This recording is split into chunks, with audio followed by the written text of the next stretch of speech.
Good evening, everyone. IDPA's Facebook Live. My name's Eric Fuson. Hope you guys are all having a great evening. Hump Day. We're going to start talking about a few things that I think will be of interest to you people, especially with all the challenges that we got coming up 2021 IDPA season and staying trained up and practiced up for the matches that we hope to shoot. Give you a little bit of personal insight about who I am, what I do. My name is Eric Fuson, IDPA Distinguished Master. I've been shooting IDPA for 20 years. Shot more state, regional, local, national championships than I can remember. And I've had a great time doing it ever since. I mean, the people in the sport is what really keep me coming back and doing this year after year and practicing to try to be the best that I possibly can. I've been a firearms instructor with the Defensive Shooting Academy located in Tulsa, Oklahoma for 17 years. That doesn't seem like that could be possible, but it absolutely is. They revolutionized my handgun shooting. The Defensive Shooting Academy, Marshall Luton.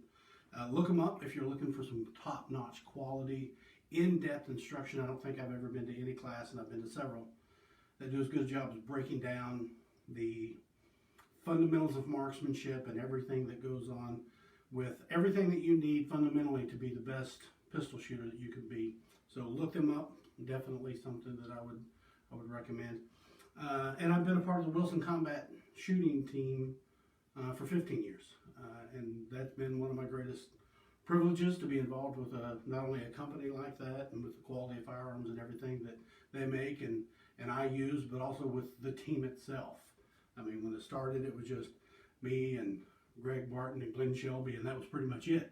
And now we've got a team full of just world-class shooters, and it's a real privilege to be included among those groups of people that I get to shoot with and everything. So, welcome. Today we're going to talk a little bit about dry fire techniques.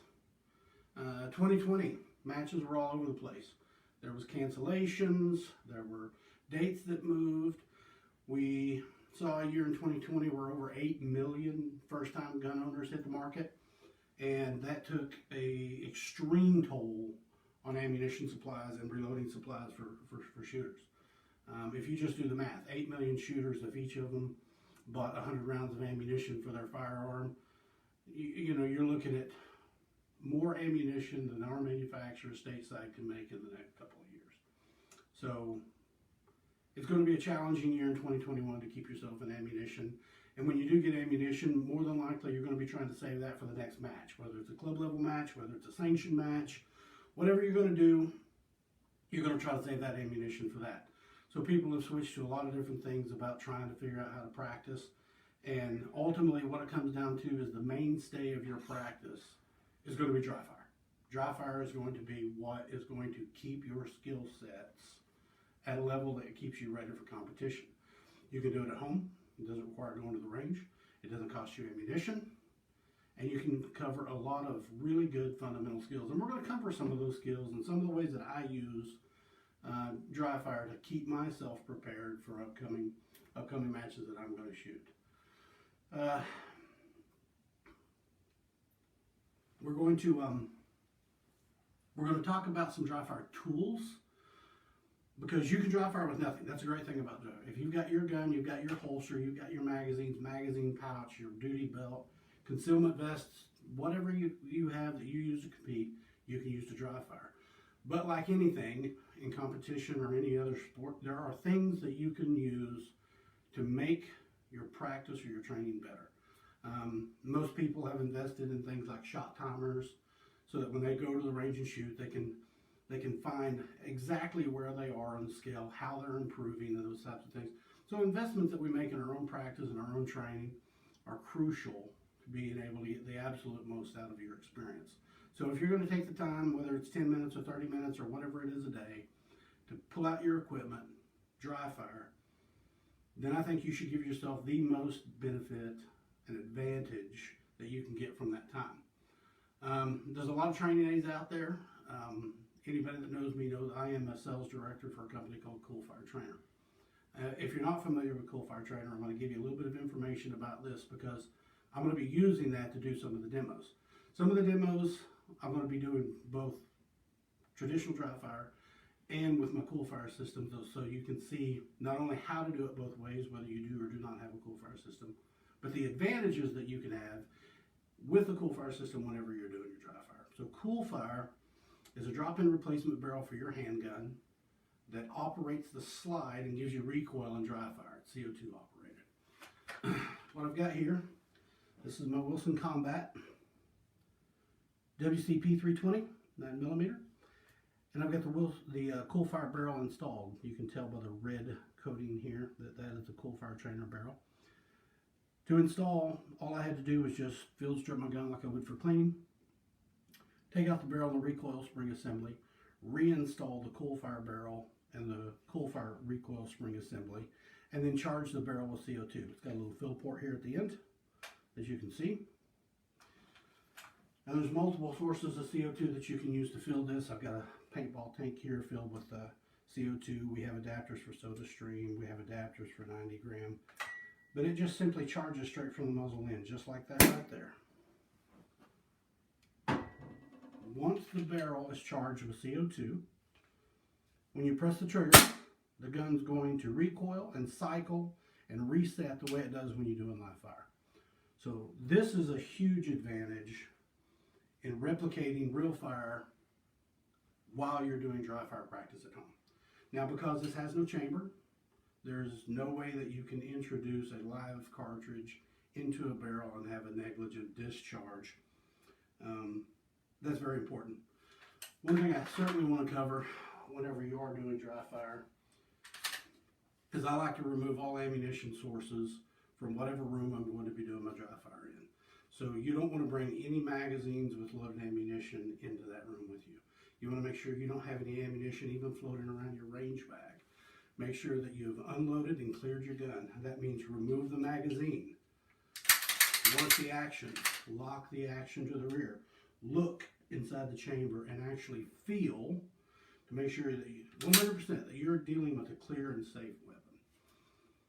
The only way you're ever going to make sure that you do this as safely is that you completely make sure that you check the gun and remove ammunition from the scene. Always dry fire with your live barrel in the gun, pointing in a safe direction. You know, for basic firearm safety rule, you don't want to make sure that the wall that you put your target on a dry fire in has a room next door for your kids or somebody else that bullet could go right through if there was a negligent discharge. Make sure you are dry firing in a safe manner. All right, we're going to get right into it. We've covered the Coolfire trainer. Other things that I've used in the past, airsoft, rimfire, a lot of different things that I have done to try to make my dry fire more interesting and more exciting. They all have certain limitations. The thing about Coolfire is that you get to use your gun. So competition holster, competition gun, trigger, sights, magazines, mag pouches, everything that I use is the same. So I get repetition with my trigger press. It's not a gun kind of like my gun with a trigger kind of like mine with sights somewhat like mine. It's exactly what I use. And learning your trigger and trigger preparation, which we'll get into later, is paramount. It's crucial to be an accurate shooter, especially an accurate shooter when you have to shoot at speed, that you need to be competitive in competition. So there's advantages of what I call real dry fire, and we're going to talk about some of those things. We're going to start off though with something that's easy for anyone to practice in dry fire, and that's the draw. Draw stroke can be practiced many different ways. I like to show the draw stroke without my concealment garment on so that you can see the gun, see my hands, see everything that I'm doing. But we're going to go through the technique without concealment, then I'm going to put my concealment garment on. We're going to talk about defeating concealment in order to access the gun. First off, both hands have to move simultaneously when you draw the gun. In IDPA and other competitions, they're going to have you start in many different directions. You're going to hands on tables, hands on walls, hands relaxed to side, surrender position. No matter where you start from, the draw stroke is going to remain the same once you get to the gun. And by that, what I mean is, if you're going to have both hands move simultaneously, so if I'm going to start from surrender position when the buzzer goes off, and I go to reach my gun in the holster, I go to get that grip here, you're going to notice that both hands move simultaneously. So surrender position, hands on the wall position, hands at side position. And what I'm looking for in this hand motion is I need it to be fast, but I need it to be fluid. Fast and fluid are,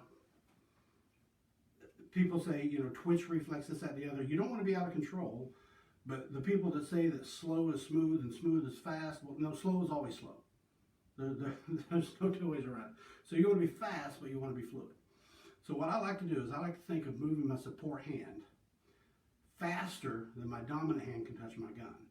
So if you notice, my dominant hand has a very short amount of distance to go to be able to access this handgun in the holster. And from a surrender position, or for a hands at side position, my support hand has a much further distance to travel to get all the way up to my chest. Now, the reason why you want to get this hand up high is two reasons. One, it's going to get it out of the way so that when you do your draw, you're not going to accidentally sweep yourself. Two, it's going to be prepared to meet the gun after the gun comes out of the holster in a nice high position that allows you to access your sights. We're going to get into that.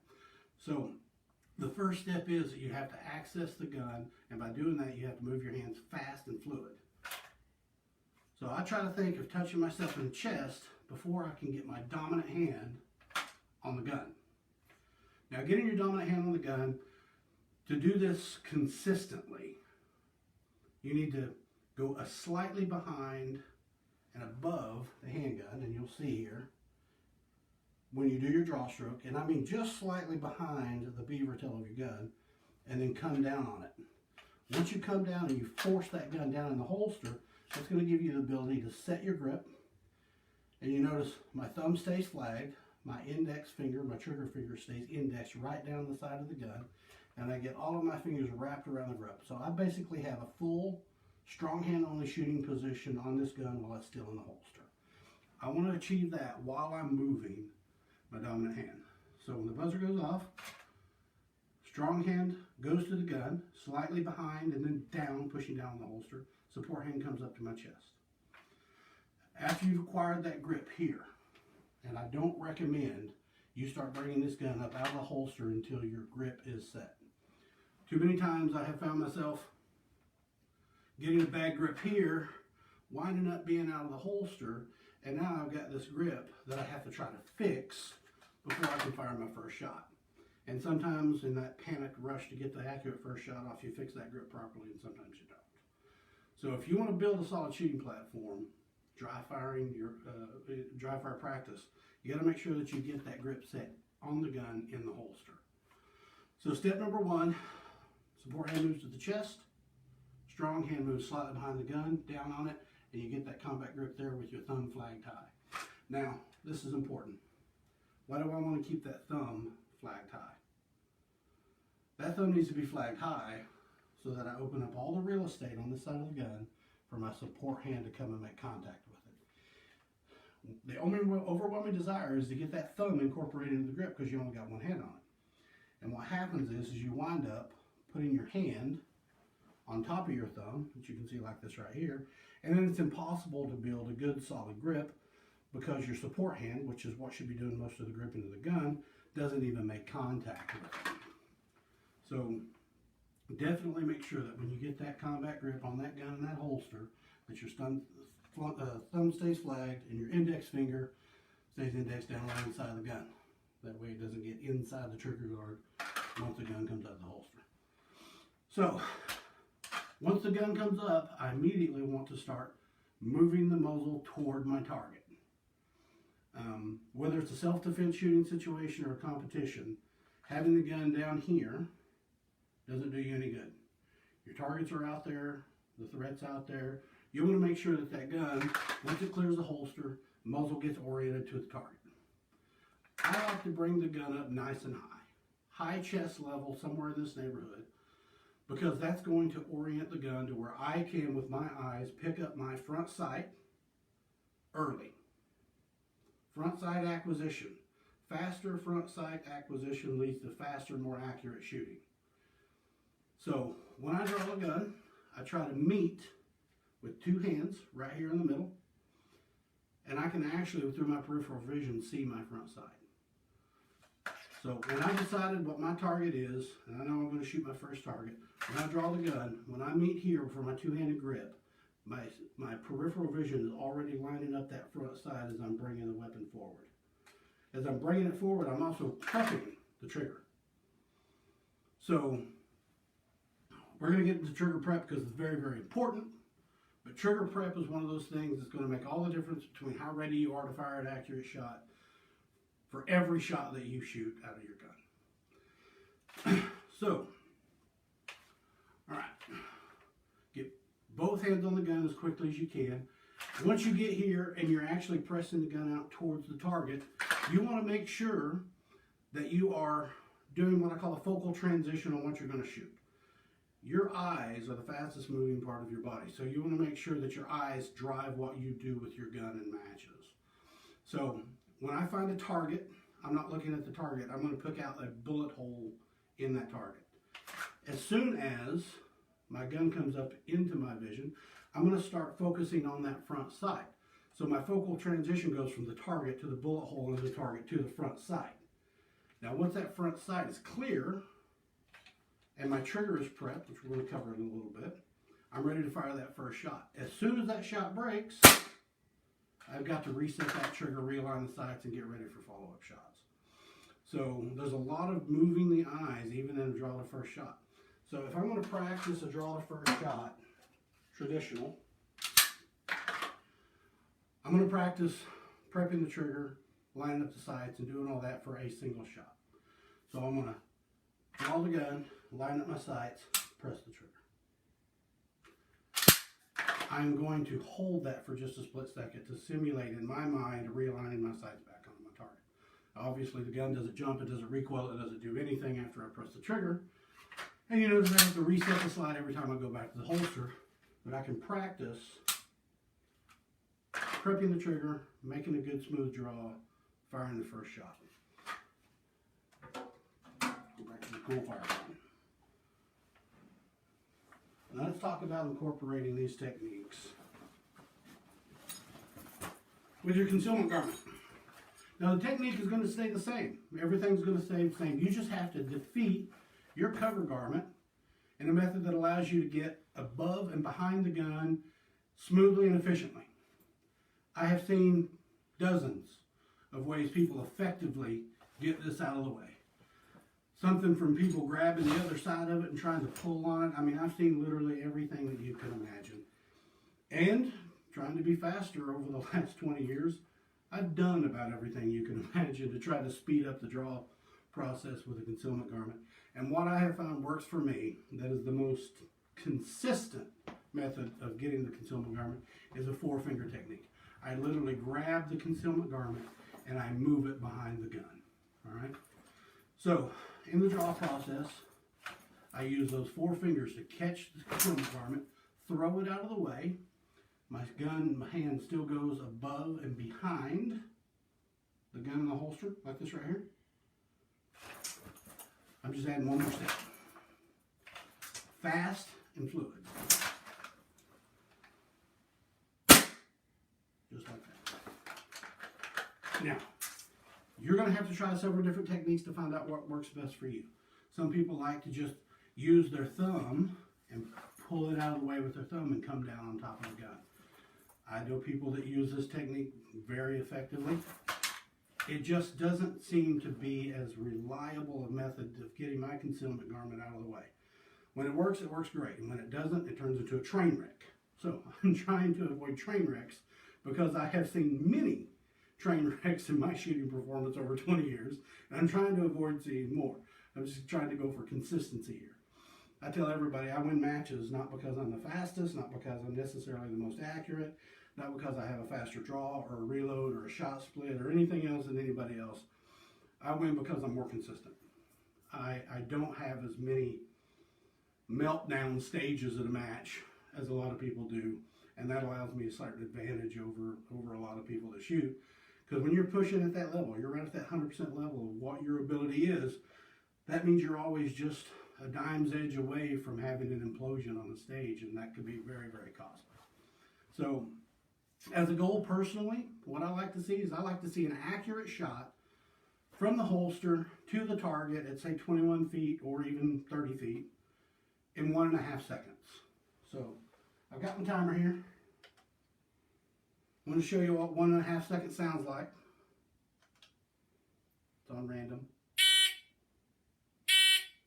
That's 1.5 seconds. It sounds like more time than it actually is when you're just listening to it and not doing anything.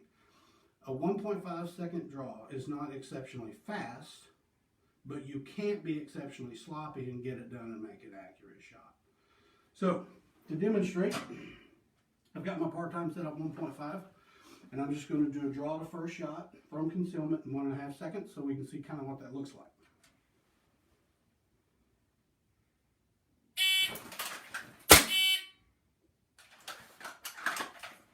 One more time.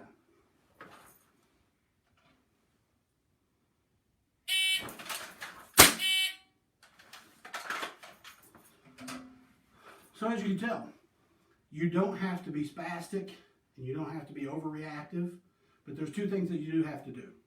You have to be fast and fluid. The other thing you have to do is you have to start your draw on the very beginning of the beep. If I wait until the beep is over before I start my draw, I'm giving up, 3/4 of a second that I could be using to get the gun out of the holster, up on target, and fire my first accurate shot. So if I wait until after the buzzer goes off,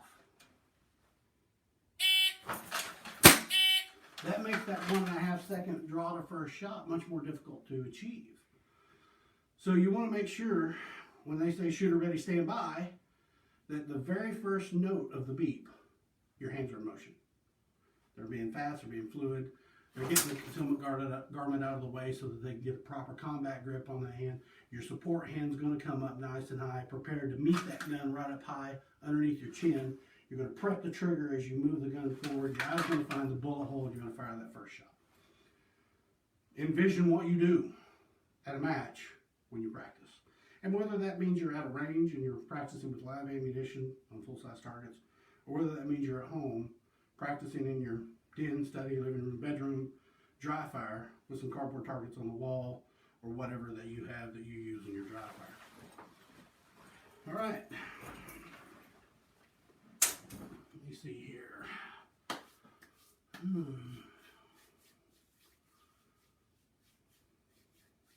All right. Let's check, see if I've got any questions coming through. Hold on.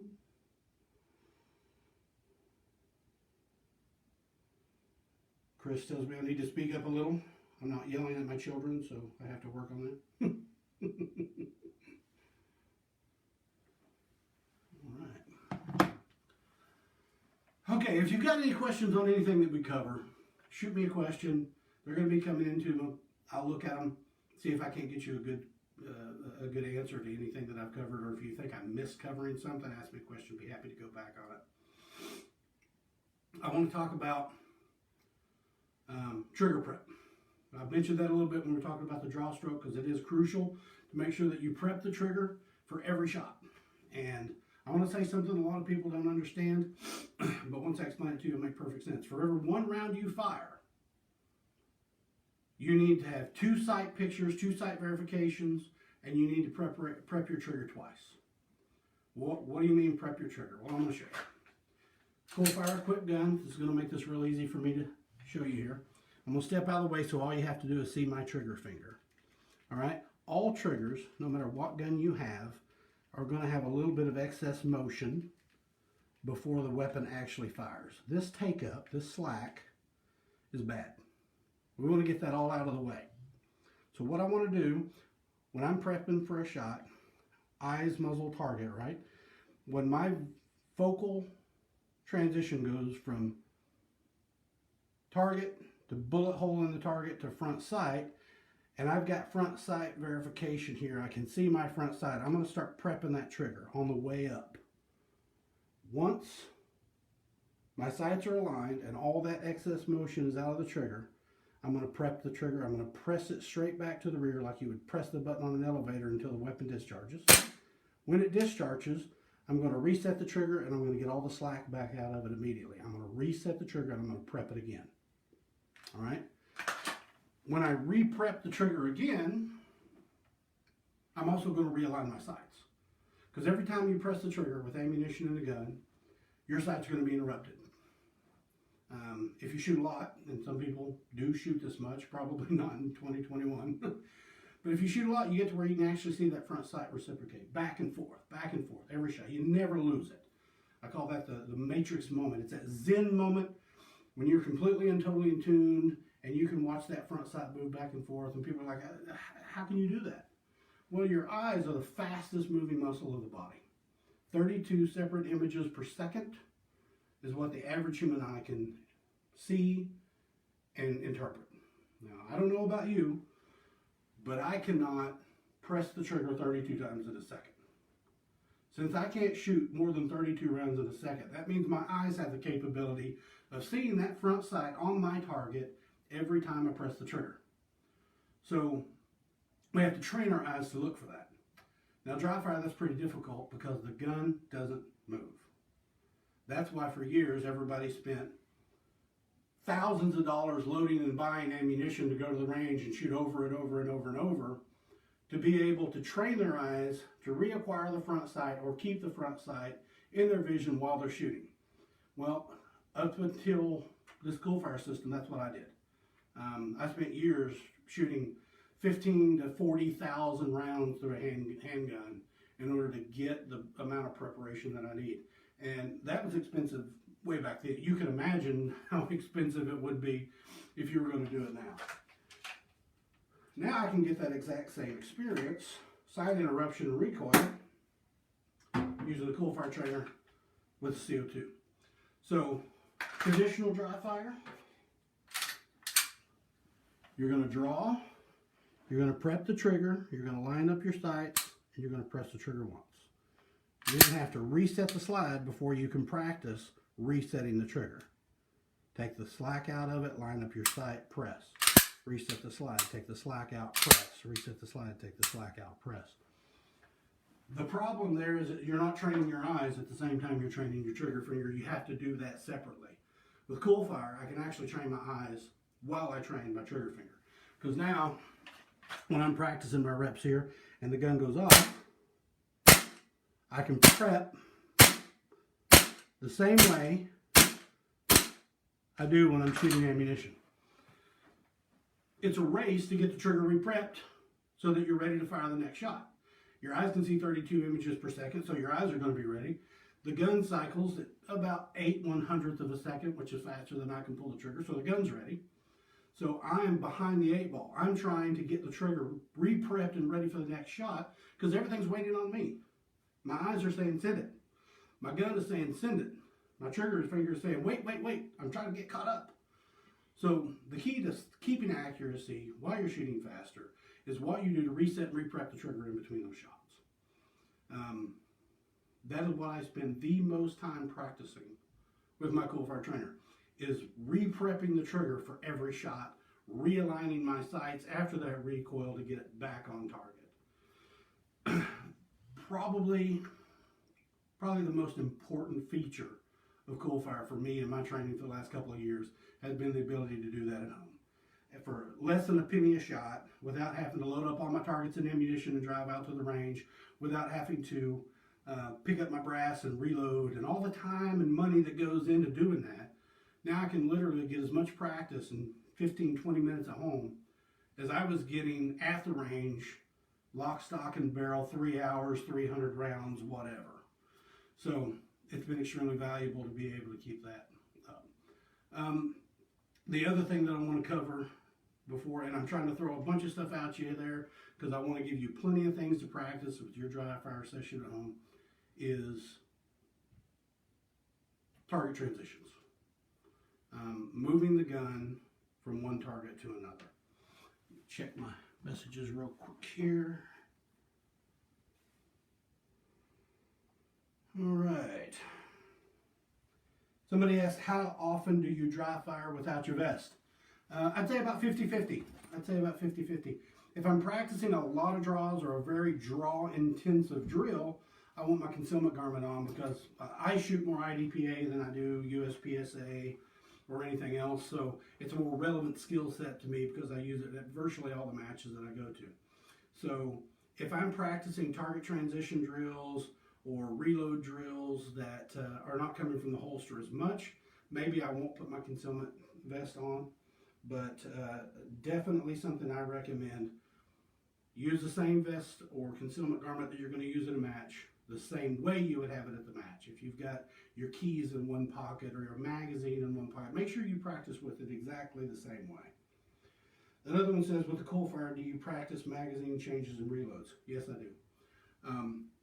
Because Coolfire is a barrel-only swap, I can use my existing magazine with these little inserts that you put in there to shoot with my magazine installed, and that will allow the slide to not lock to the rear.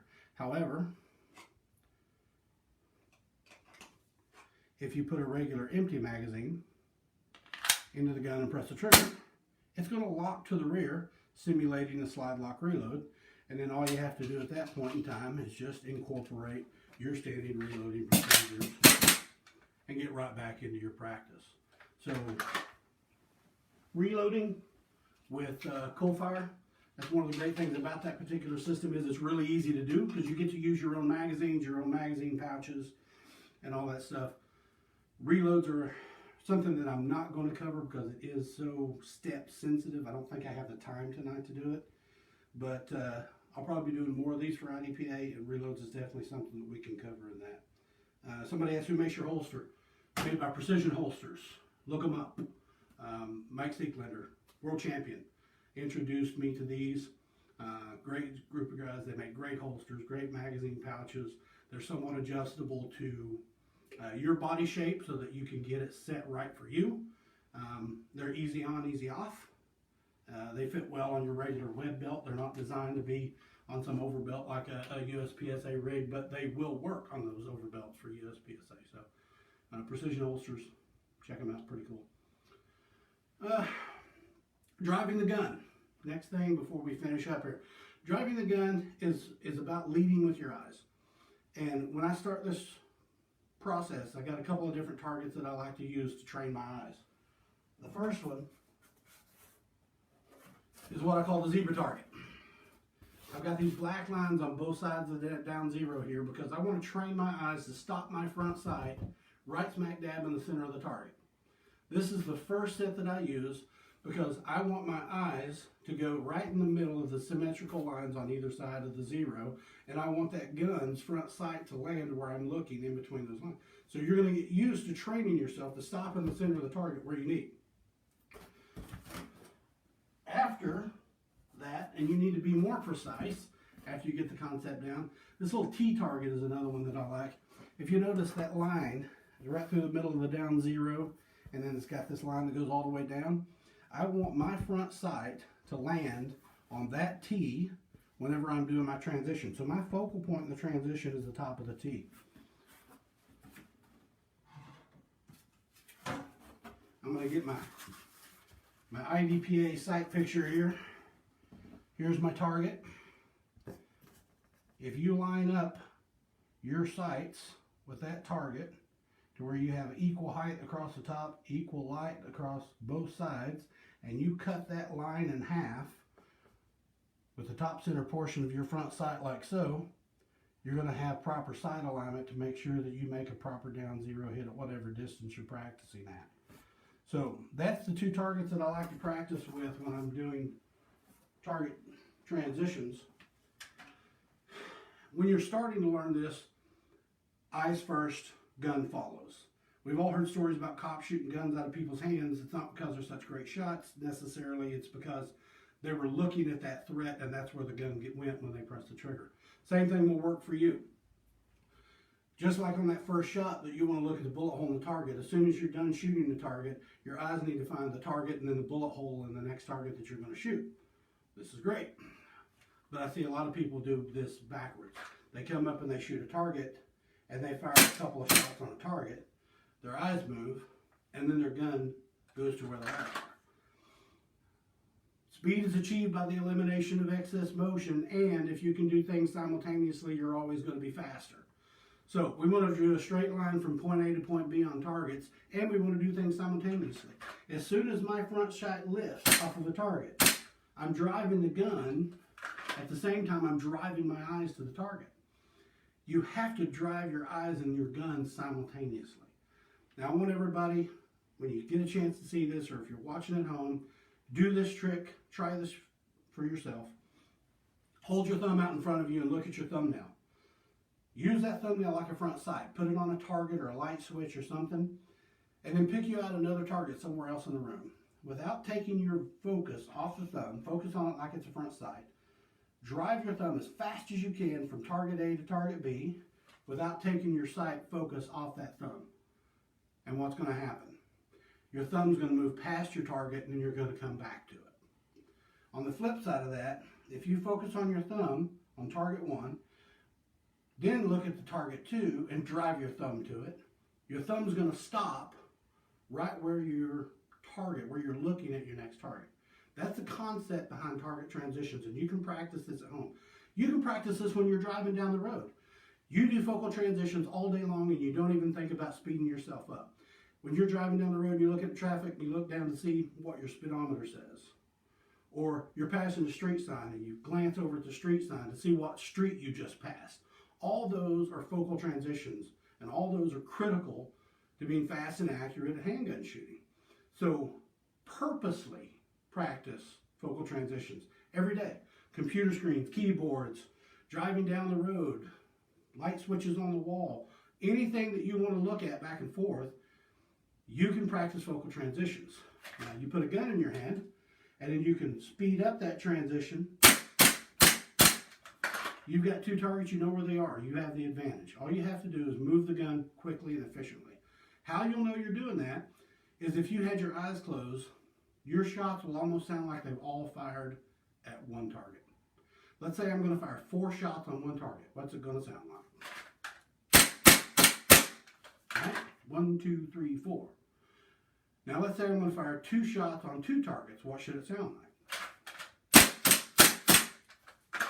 1, 2, 3, 4. Not 1, 2, 3, 4. Marshall at TDSA calls that white people rhythm.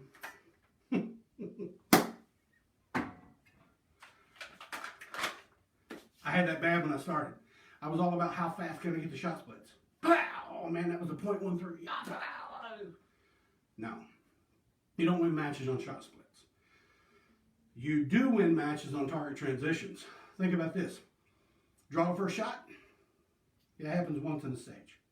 Reload once, maybe twice if you're shooting CDP or CCP, something like that. Target transitions, let's say an average 12-round stage, there's at least 6 of those. 18-round stage, you're looking at 9 transitions. If you're 0.2 of a second faster on your transition between every target, that's 1.8 seconds a stage on an 18-round stage. Multiply that by the number of stages in the matches, that's way over the difference between what you may win or what you may lose by. Target transitions are crucial. So when you practice this stuff at home, remember, eyes move, muzzle follows, but you have to do them both at the same time, fast and fluid. Guys, if you have questions, throw them out there. I'm going to be looking at them. We don't have a whole lot of time, but I want to make sure that I get to your questions. How long or how often should I dry fire? I think you should dry fire at least 3 times a week. The more often you do it, the better. I think a realistic goal, if you're not doing long sessions, and I don't do long dry fire sessions, if you're doing 15 to 20 minute dry fire sessions, you should do that about 3 times a week. Go into dry fire practice the same way you go into live fire practice, which is have a goal when you start. Today I'm going to work on increasing my draw to first shot speed. Today I'm going to work on increasing my transition speeds. Guys, with Coolfire, I don't have a laser in this system today. Lasers do come as an option for Coolfire, as well as laser reactive targets that have timer functions built in and all kinds of other things that you can use to make sure that you can accurately judge reload time, draw to first shot time, target transition time, split times, all these things. It's just a huge, huge training tool. I can't tell you enough how much it's revolutionized how much practice and shooting I get to do. And now that ammunition is expensive and difficult to come by, it's even that much more important. So you can also grab questions from Coolfire on there. I've got my colleague Jan Sabo. answering Coolfire questions, if any of you guys have anything about that. I hope I've given you something that you can do at home, in your living room, in your bedroom, in your garage, wherever you dry fire practice, that you can use to help keep your skill sets up in between live fire sessions when you're able to find ammunition, or between your club level matches or your next nation match. It's been great to be with you guys. I appreciate very much you all tuning in and watching. Be sure and share this to any of your friends in the IDPA world who might actually be trying to figure out how they're going to keep up with their practice and training with the ammunition availability problems that we have. And I'll be back again. Next time we're going to be talking about mindset and things that you can do to prepare yourself to shoot an IDPA stage more efficiently, faster, more accurately, all those things, kind of programming the whole brain computer to perform at the level that you want it to. So if you're interested in that, be watching the IDPA page. It'll be announced. You'll see another Facebook Live session come up with me. Get any questions out there that you need. I'll be happy to answer them. If you have any questions about Coolfire, you can contact me direct at Coolfire there as well. And I appreciate your time. We will catch you next show.